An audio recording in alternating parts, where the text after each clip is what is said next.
This is Robert Clinkybeard and David Anderson with the Commercial Landscapers Podcast. We're going to take 20 minutes of your life to deliver some amazing business content from accomplished leaders to bring you value, scale your business, and better yourself personally. We hope you really enjoy the show, and I encourage you to share with your network so they can subscribe and we can expand these messages globally. We are also super excited to be supported by two brilliant sponsors. If you're tired of measuring properties, Site Recon platform fully automates measurements so you can focus on sales. So think measurements, think Site Recon. The other sponsor is Company Cam, who make it dead simple to communicate, document, and problem solve with guys in the field, no matter where you are. Company Cam brings documentation, communication, and liability protection together in one simple, easy to use app for you and your entire team. Company Cam is the only app every landscaper needs. Check it out. Hi, this is Robert Clinkybeard with the Commercial Landscapers Podcast. I am super excited to be joined today by Joe Kujawa. Joe is a good friend of mine. We've known each other for a number of years and really excited that he's going to share his story today. So welcome, Joe. Well, thanks, Robert. So, Joe, why should the listeners stay on for the next 20, 25 minutes and listen to you and your story? Put the pressure on. Well, I think that one of the great things that hopefully will come out of this is give a different view on some of the issues that go on with transitioning a family business. I think that often a lot of what I'll call the exit generation thinks one way, and then the next generation thinks a totally different way. And hopefully we'll be able to talk about some of those differences. So no matter what generation you're part of, you'll have a better understanding going into your process. Cool. I love that. And this should be interesting. So, Joe, tell me, a bit about your background. You obviously went through an exit, a year and a half ago now? 2 years ago. 2 years ago. So, yeah, tell me a little bit about, how you got into the industry, got involved in your family business. Sure. So, I wanted to be an architect since third grade and not a landscape architect. So I did that. I went out east to school, did that for about 5 years, met my wife in Washington, D.C. We got married. And then I ended up going to business school because I realized there were other things that I wanted to pursue as well.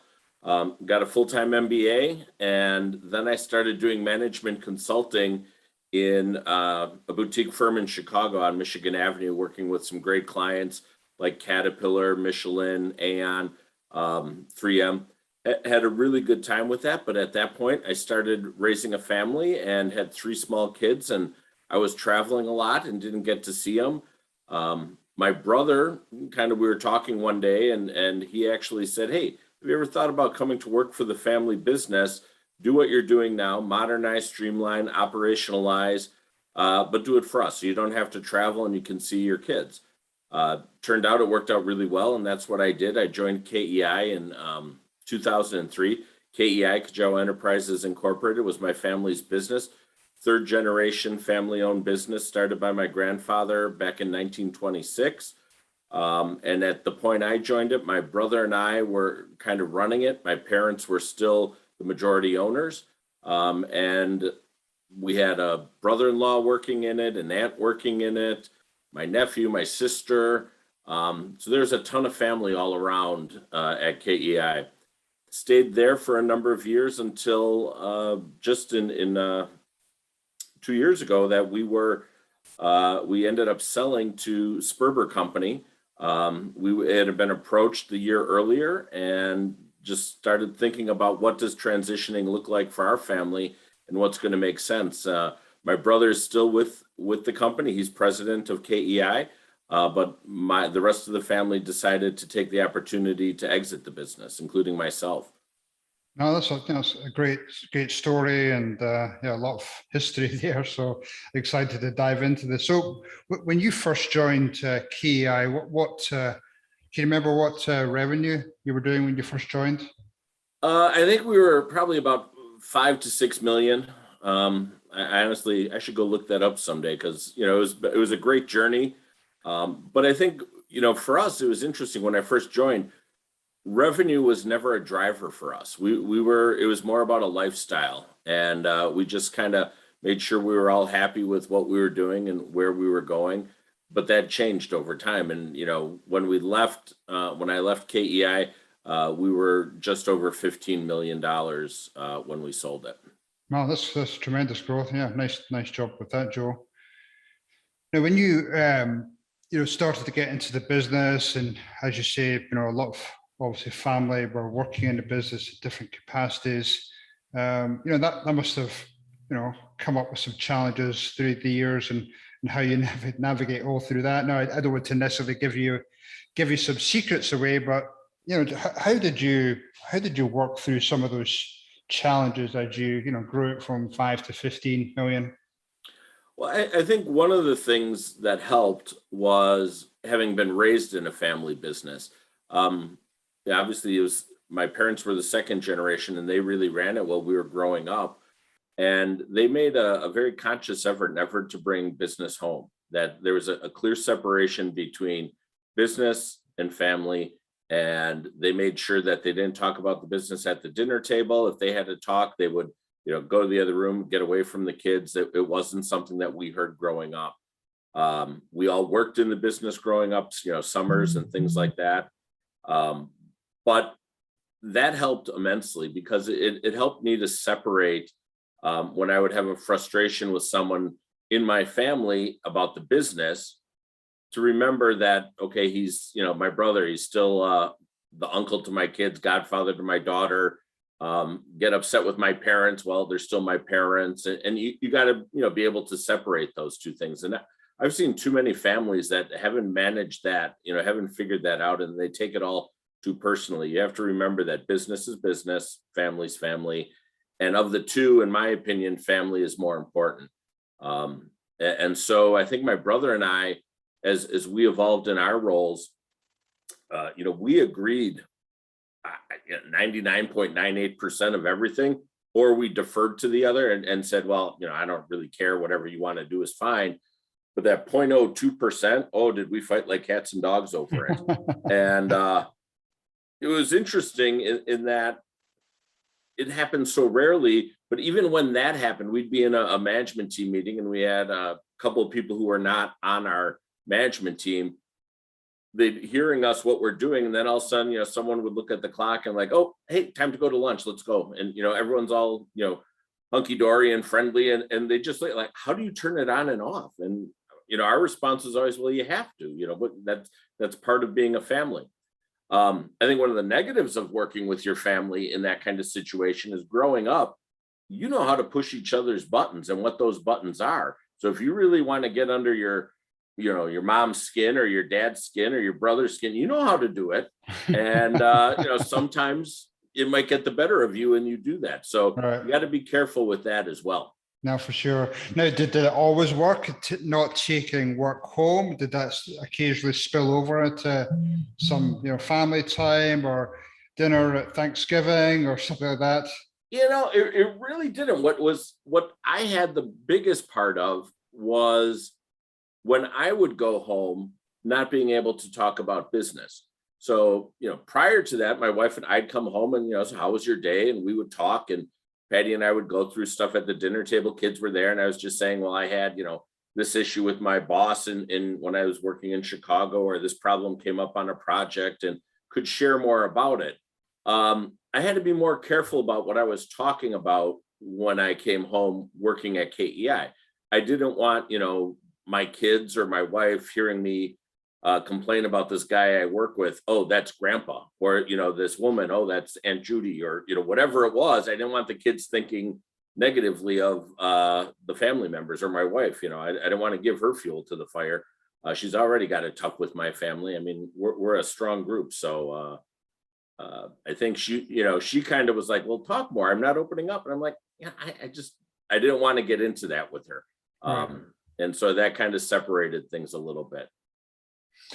Now, talk through the, obviously with so many family involved, I'm sure there's probably some expectations with being part of the family that came along with either compensation or some other benefits that came along with that. I mean, did you have some type of official board that dealt with that? Was it, you and Chris that just dealt with that, leading the company? or did you have some outside advisors just help you navigate through this? You know, 'cause it's a pretty big minefield dealing with that type of things that are so emotional for people. Right. And, it's interesting. When I came on board, I was leaving a consulting job and I was well compensated.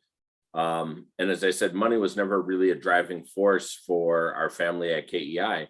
But I had expenses and a lifestyle I'd grown accustomed to on a consultant salary. And so it was kind of like, well, I can't take a super huge pay cut. We've got obligations. And so my brother and I always made the same amount. And that was raised up. In terms of other people, you usually came to us to determine, how that was going to handle. And we had non-family members that were in key positions that we had to, take care of as well. And as we became more sophisticated about it as we went on, and grew, we started, formalizing how our things handled, because I have two siblings that weren't in the business, my brother, another brother, and a sister. And yet, they were 12% owners of, they each own 12%. So there was, well, what kind of compensation are they getting from it? And so we had to work with that. And actually, before I worked for Bruce Wilson and Company, I employed Bruce Wilson. He was a consultant to our business, and we were in one of his peer groups. So we got a lot of help that way as well, and ideas and of how to do that, both with planning and execution of those types of issues. Cool, that's awesome. And talking about that, you've now obviously switched to the other side, which is now working as a senior advisor with the Bruce Wilson and Company. So you now have the opportunity to go into other family-owned type businesses and be able to consult with them. Now, what are some of the lessons learned that you bring to the table with those types of companies, again, to help them through that type of transition, whether it be for an exit or just with be going to that day-to-day type operation of the company? I think most of them have gotten the day-to-day down pretty good. They've figured out how to work with each other. There's a couple exceptions to that, but generally I think if that's not working, someone leaves. They don't stay in the position. I think one of the most interesting things that I see is when there's transitioning, when the father wants to leave and retire, when the son wants to take it over, but maybe the dad isn't ready to leave and have it taken over.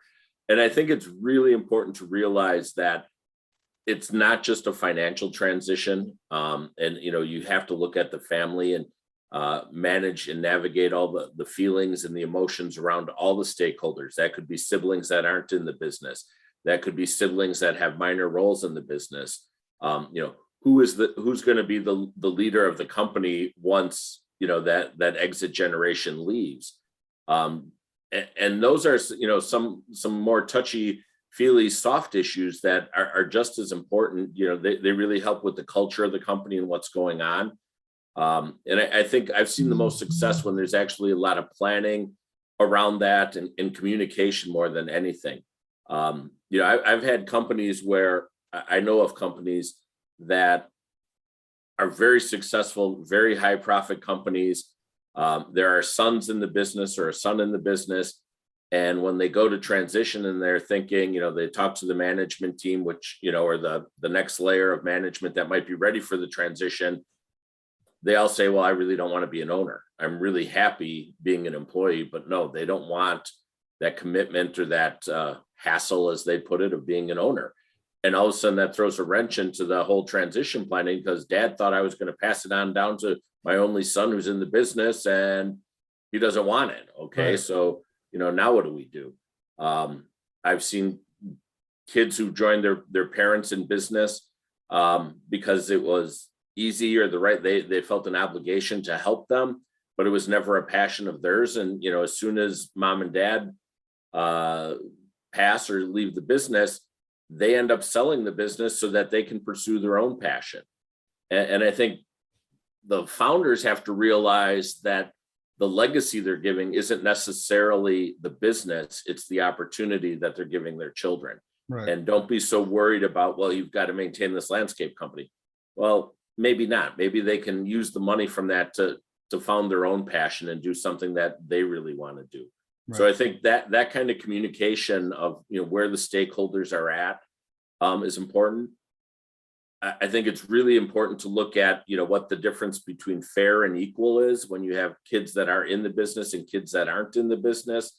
And mom and dad's, the majority of their estate is tied up in the business. And the one who's in it thinks, well, I should get it because I've been in this business running it and growing it. Well, you've also been getting a paycheck while you've been doing that. So, how does that work out to your siblings who that might be the majority of their inheritance?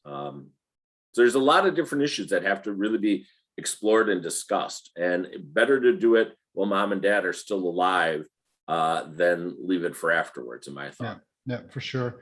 Now, that's obviously, it sounds as though there's a number of people involved in that decision making outside, almost like that board of advisors or outside counsel. What type of people would typically be part of that I call it that dream team around you, just to work your way through that type of journey?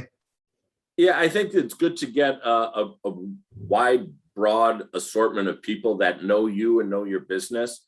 It could be someone from your banking group, either your wealth management team, or someone who's been your company banker, your personal banker.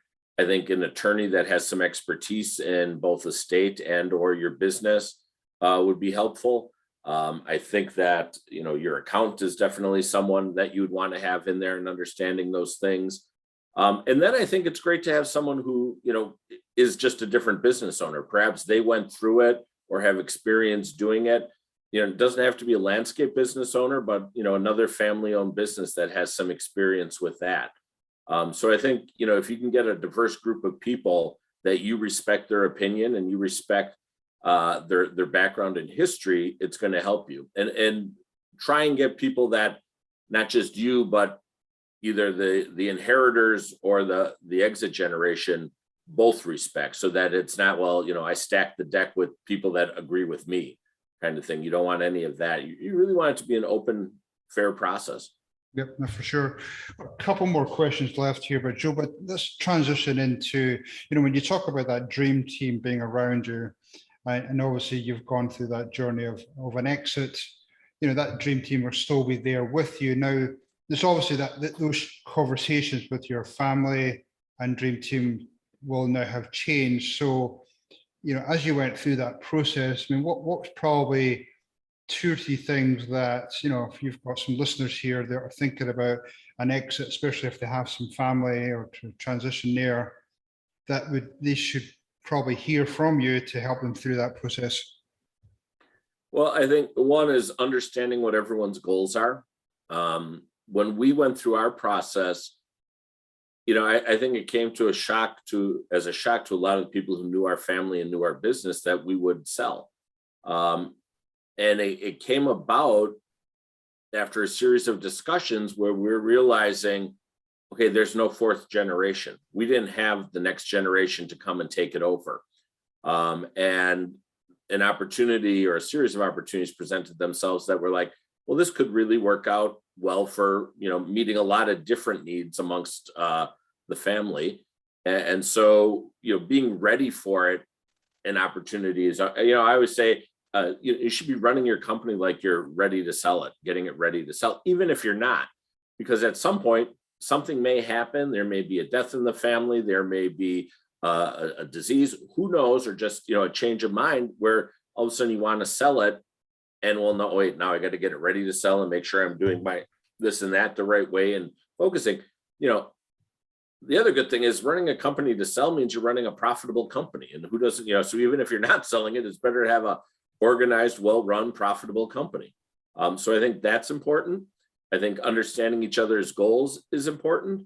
And I do think that when you go through that sale process to, involve people that you trust and value their opinion. We used outside consultant, we used a broker. I had discussed things with Bruce Wilson as we were going through the process.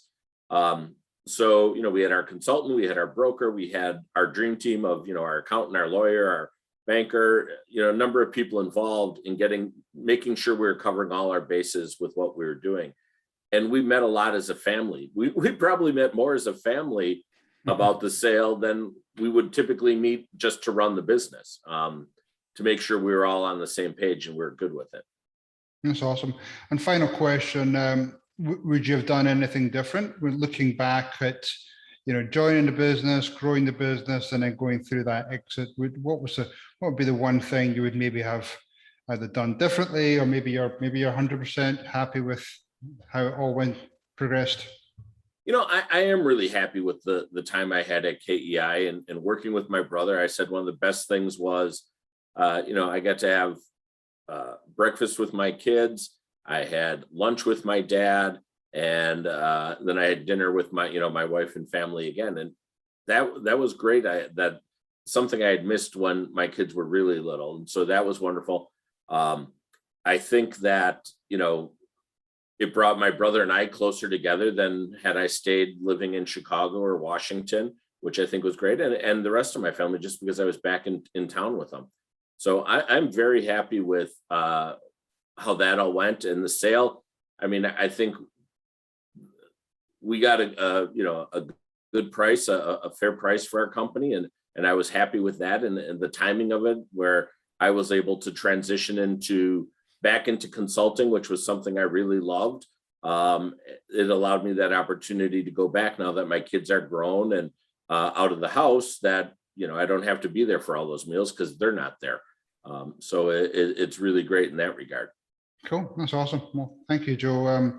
So if people want to bring you on as a consultant, just ask you a quick question, how do people get in touch with you?